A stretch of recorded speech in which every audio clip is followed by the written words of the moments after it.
Thank you for taking this time to interview with me. My first question is, tell me about yourself and about your business. Yeah, so, my name is Amber. I'm a licensed clinical social worker. So I've been in the field of social work for about 7 years now. And I just recently started a private practice as a therapist. Okay, so what inspired you to start your own private practice?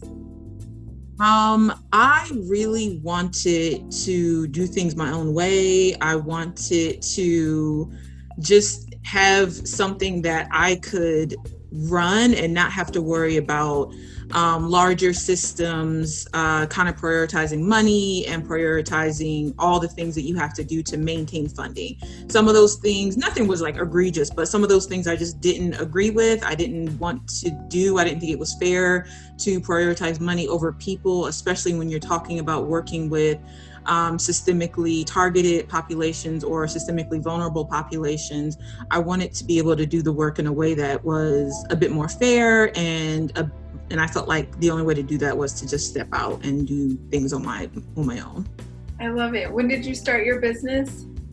I started this year. Okay, congratulations. Thank you. So what are your goals for your business? It can be short-term, long-term, a combination of both.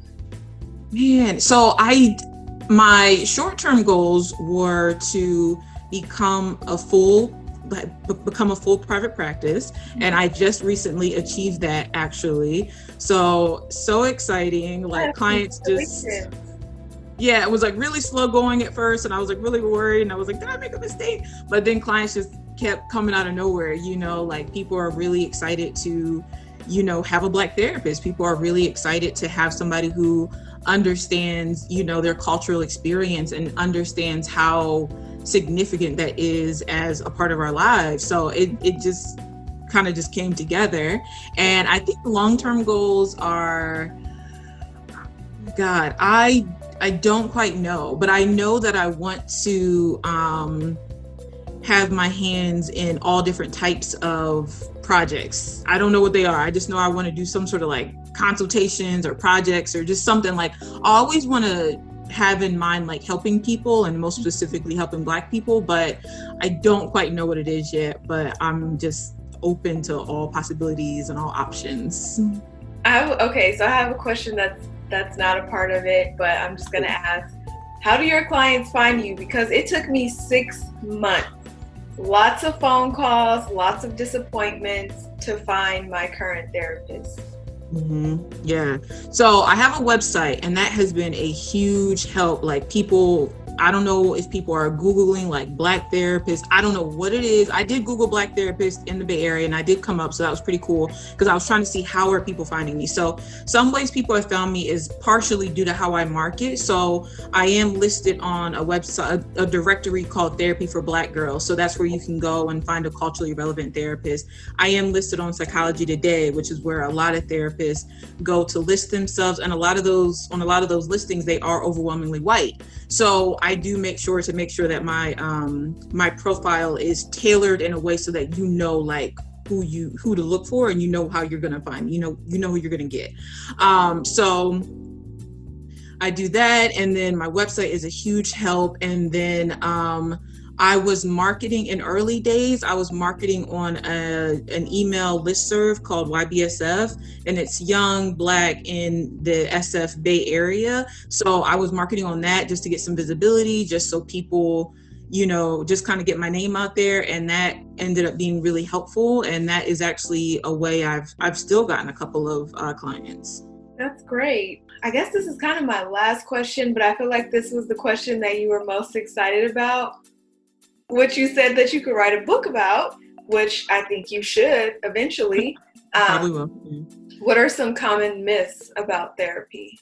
Yeah. So there's so many that I've seen, and even like clients that I've been working with for months, they'll still, some of these things will still happen. So one is that there has to be something drastically wrong for you to go to therapy. There has to be some sort of trauma. There has to be something really bad going on. So I've had clients like come in a session and they're like, I don't know what to talk about. This is a good week. And I'm like, can we celebrate that this is a good week? Because it's great. Like, we don't have to be like in the muck and mire all the time. So, you know, yeah.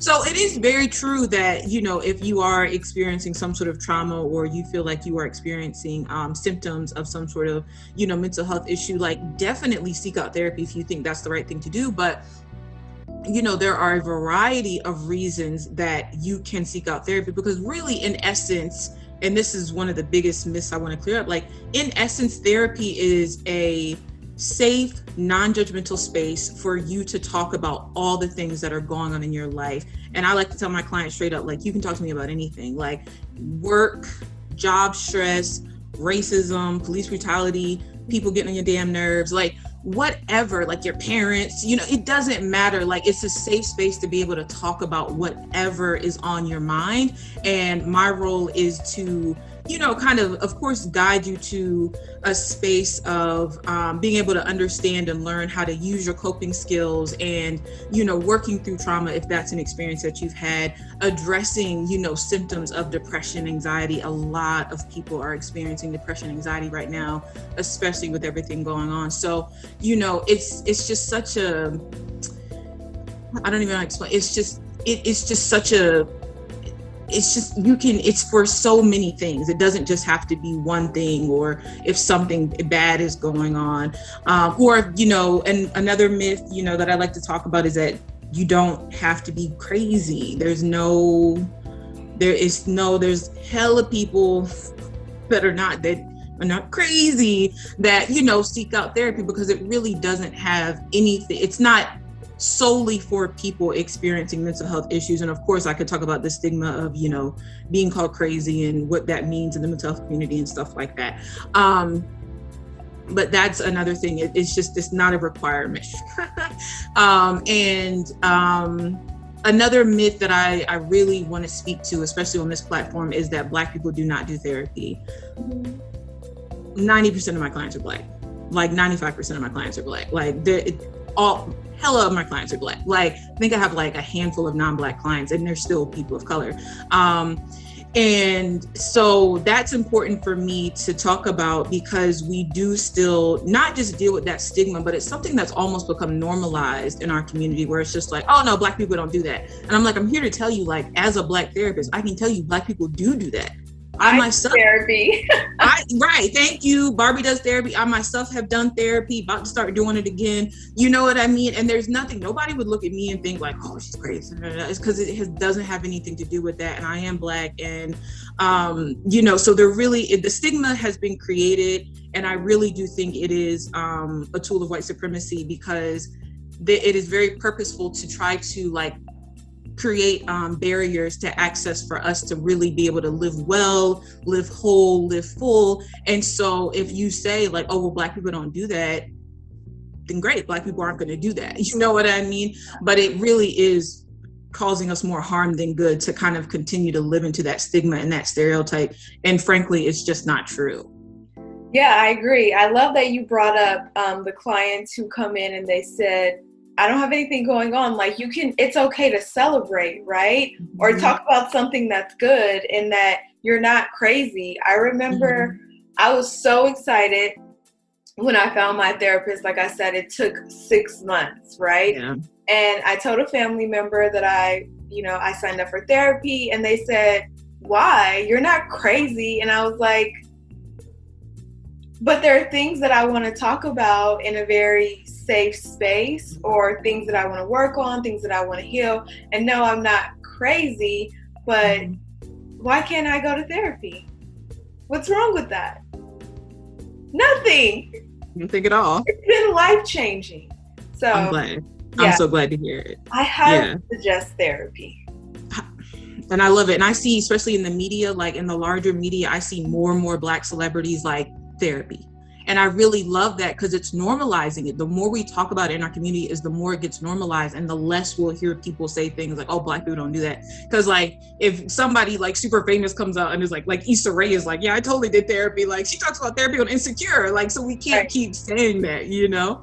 And then the other thing I wanted to speak about as far as you know, looking for a therapist for 6 months. There are barriers to finding the right therapist, especially when you're looking for somebody who's culturally relevant and culturally appropriate. The other thing I do want to add is, because I don't want people to be discouraged. So finding the right fit for your therapist, in a, you know, even if we didn't have any barriers to it, another thing to consider is that you're also looking for somebody who's going to be the right fit for you, who's going to be the right fit for your personality. And just how you got happy, you know, your therapist is the right fit for your personality, for what you need, for who you are, for who you want to become. So that's another thing to consider when you talk about finding the right fit. So even if those barriers didn't exist, you still want to, it might still take you a little bit of time, because you want to find the person that's right for you. And that little bit of legwork you do on the front end will make the journey so much more worth it, because you'll go to therapy and you'll actually enjoy, might not be the right word, but you'll find value in the experience, because you've taken the time to find the person that's right for you. Yeah, I will say that I enjoy it because I have the right therapist. I also look forward to my therapy sessions. I'm like, is it time? Do I need an extra session? I'm willing to pay, because it brings so much. It's brought in so much value to my life. I just love to hear it. And I love when my clients are like, oh, I couldn't wait to tell you this. I love to hear that too, because I feel the same way. Like, I cannot wait to talk about X, Y, and Z. Oh my God, it's so great. And it really does just speak to the power of the relationship and how valuable that relationship is. For sure. I completely agree. Is there anything that we have not talked about that you want to share with the audience about your business, about therapy, or anything else in general? Oh my God, let me think. No, I think I just want people to know that, you know, therapy is definitely a choice. It's definitely an investment. I do want to actually thank you for that space. I do want to say that I have noticed that mental health is very popular right now. And so we're in a space where certain folks are understanding that they can capitalize off of that current popularity, and this current this resurgence of, you know, focus on mental health. So the only thing I would want to caution and suggest is just be wary of, you know, certain self-help programs that, you know, promise to fix you overnight, or certain therapeutic programs that promise that the therapeutic journey will be super easy and it's one size fits all and it tailors to you. When we have people that try to capitalize off of something that I personally consider sacred, it is a little, you have to be careful of the people that are just looking to make money. So just keep that in mind as you go throughout your journey of trying to find the mental health practitioner or program or whatever it might be that is going to work for you. I love that. That's so true. Mm-hmm.